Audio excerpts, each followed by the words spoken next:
Hi నేస్తాలు, ఎలా ఉన్నారు అందరూ? ఈ ఎండాకాలంలో ఈ మండుతున్న ఎండలకి ఈ బుజ్జి బుజ్జి పక్షులు వాటికి మీకు వీలైనంతగా కొంచెం తినడానికి గింజలు, తాగడానికి నీరు పెట్టి వాటిని రక్షించండి.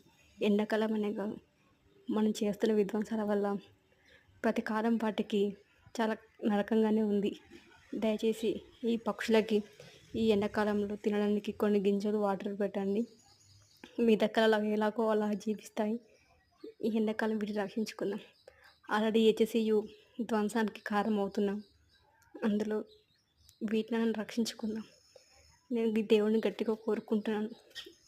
హెచ్సియులో ఉన్న ప్రకృతి మొత్తం మంచిగా ఉండాలని రేవంత్ రెడ్డి గారు తన నిర్ణయాన్ని వెనక్కి తీసుకోవాలని కోరుకుంటున్నాను. అందరూ దీని గురించి ఆలోచిస్తారని కోరుకుంటున్నాను. Thank you for watching.